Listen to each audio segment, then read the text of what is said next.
The night the blizzard came, it did not announce itself with thunder or warning.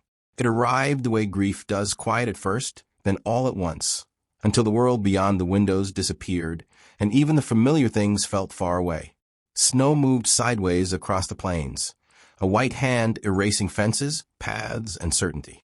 By the time Elias Crow finished barring the shutters, the ranch sat alone in the universe, a single warm breath against a sky that meant to smother everything beneath it. Inside, the fire burned low and patient. It crackled the way old bones do when they remember youth. Elias stood there longer than necessary, hands resting on the back of a chair that still bore the faint curve of his wife's sewing basket, though the basket itself had been gone for years. Martha had always loved Christmas Eve. She used to say it was the one night the world softened, even out here where mercy was rare and winters were cruel. Elias had stopped believing that the year she died, but the habit of lighting an extra candle had never left him. The children slept in the loft above, bundled deep beneath quilts sewn by hands that no longer existed. Tommy had insisted on hanging a crooked pine branch over the mantel, and Lily had tucked a scrap of red ribbon into it, because she said Christmas needed color or it forgot itself. Elias had smiled then, a small one, careful not to let it turn into something that hurt. The knock came so softly he thought at first it was the wind shifting its weight against the door. Then it came again, 3 hollow taps, uncertain, as if whoever made them expected refusal. Elias's body went still. In this weather, no one traveled. Anyone with sense was already home. Doors closed. Prayers said. He reached for the rifle out of instinct, then stopped. The children. He moved closer to the door, listening. Another knock. Slower now. Weaker. When he pulled the door open, the storm tried to force its way inside. Snow spilled across the threshold like an animal desperate for warmth. In the doorway stood a woman, bent slightly as if apologizing for her own existence. Her coat was too thin for the night, the hem stiff with ice. Snow clung to her dark hair and eyelashes, melting into her skin like tears she hadn't yet cried. Her lips were blue, but her eyes were alive, sharp with fear, dull with exhaustion. "I'm sorry," she said before he could speak. Her voice was hoarse, scraped raw by cold and distance. "I won't stay long."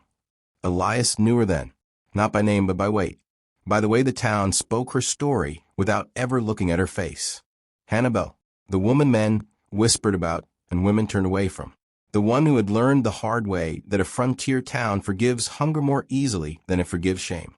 He hesitated, the past rising up like a fence line he couldn't see over. Martha's face flickered through his mind. Not jealous, not angry, just gone.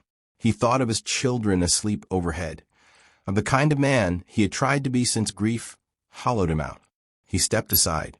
"Come in," he said, because it was the only decent thing left to say in a world like this. Hannah didn't cross the threshold at first. She wiped her boots on the snow again and again, though it did no good. Only when Elias stepped farther back did she enter, pulling the door closed behind her with careful hands. The warmth hit her all at once. She swayed, then steadied herself by the wall. "You can stand by the fire," Elias said. He did not offer more. He didn't need to. His distance was clear in the space he left between them. She nodded, grateful without showing it too openly. She held her hands out to the heat, fingers trembling. The skin cracked and red. For a moment, neither of them spoke. The fire filled the silence with its steady breathing. From the stairs came the softest creak. Lily's small face appeared between the rails, eyes wide and curious. Tommy stood behind her, already older than his years, already watching instead of asking. They took in the scene in a glance. The stranger, the snow, the way their father stood like a man braced against weather that wasn't outside. Hannah noticed them and immediately drew her hands back, as if warmth were something she had no right to claim. She lowered her eyes. "I didn't know there were children," she said softly. "I can go." Lily didn't wait for permission. She came down the stairs with her blanket dragging behind her and held it out. "You're cold," she said, as if that settled everything. Hannah froze, unsure.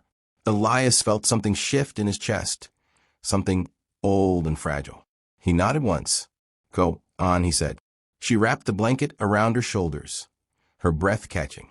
Tommy fetched a tin cup and filled it with water, setting it close to the fire so it would warm. He did not look at his father when he did it. He already knew the answer to the question he hadn't asked. The storm howled louder, rattling the shutters, pressing its face to the glass. Elias exhaled slowly. "You can stay till it passes," he said. "That's all." Hannah's shoulders sagged with relief she tried to hide. "Thank you," she whispered. The night stretched on. Snow piled high against the walls, the roof groaning beneath its weight. Hannah moved quietly, never assuming, always waiting for invitation. She stirred the stew when Elias nodded, mended a tear in Lily's sleeve with thread pulled from her own hem, fed the fire with practiced care. It was not flirtation. It was survival woven with dignity. Elias watched her when she didn't know it, the way she moved as if she expected to be asked to leave at any moment, the way the children relaxed around her, Lily leaning against her side as though she had always belonged there, Tommy asking her questions about the stars when the clouds cleared just enough to let them breathe. Later, when the house settled into sleep, Hannah sat at the table, hands folded, eyes on the grain of the wood. "I know what people say," she said, not looking up. "You don't owe me anything." Elias poured coffee neither of them needed. "I'm not interested in what people say." She smiled faintly at that. "They always are." She told him her story without drama, as if it were something she had rehearsed until it lost its edges. Promises made and broken. A town that decided her ending before she could write it herself. "I stopped correcting them," she said. "It was easier." Elias listened. When she finished, he told her about Martha, about the silence that followed her death, about learning to raise children while carrying a hole no work could fill. They sat with that truth between them, not fixing it, just honoring its weight. Morning came pale and tentative. The storm loosened its grip, leaving the world altered but standing. Hoofbeats sounded outside. Men from town checking on the ranch. Hannah stiffened, already gathering her coat. Elias opened the door before she could speak. He met the men's eyes and said simply, she needed shelter. Judgment passed over their faces like shadow. They left without argument. When Elias turned back, Hannah was crying, silent and unashamed. "Stay," he said, surprising himself. "At least today." They shared Christmas together, simple food, awkward laughter, a table fuller than it had been in years. In the quiet afterward, Elias realized something he hadn't allowed himself to name before. Love did not erase loss. It grew beside it, slow and stubborn, like grass through snow. And maybe that is the lesson worth carrying, that sometimes the storms bring exactly who we need, that dignity can be restored in a single night of warmth, and that when someone knocks on your door while the world is cold, the greatest gift you can give is letting them stay.